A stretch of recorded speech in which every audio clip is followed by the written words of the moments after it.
మాజీ ముఖ్యమంత్రి జగన్ రాజకీయంగా తిరిగి యాక్టివ్ అవుతున్నారు. ఎన్నికల్లో పరాజయం తర్వాత పార్టీ నేతలతో వరుస సమీక్షలు నిర్వహించారు.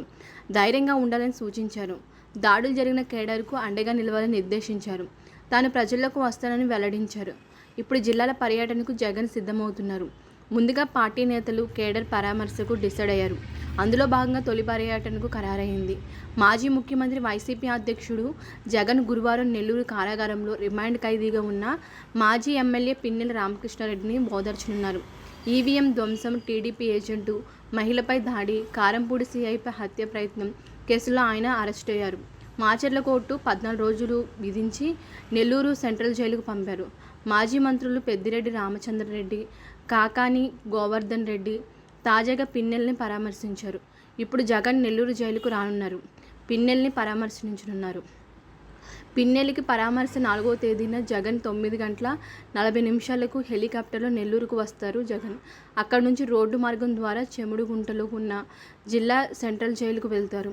పోలింగ్ రోజు ఈవీఎంని ధ్వంసం చేసిన కేసులో వైసీపీ మాజీ ఎమ్మెల్యే పిన్నెల రామకృష్ణారెడ్డిని పోలీసులు అరెస్ట్ చేశారు.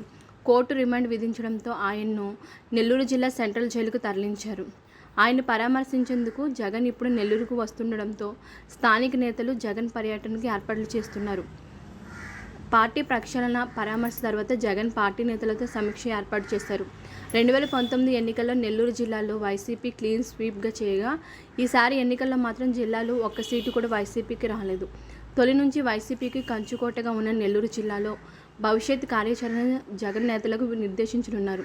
కొత్త ప్రభుత్వానికి కొంత సమయం ఇవ్వాలని, తర్వాత ప్రజల తరపున పోరాటాలకు సిద్ధమవుదామని జగన్ ఇప్పటికే స్పష్టం చేశారు. ముందుగా పార్టీ ప్రక్షాళన, పదవుల్లో మార్పులు, కేడర్తో మమేకం కావాలని నిర్ణయించారు.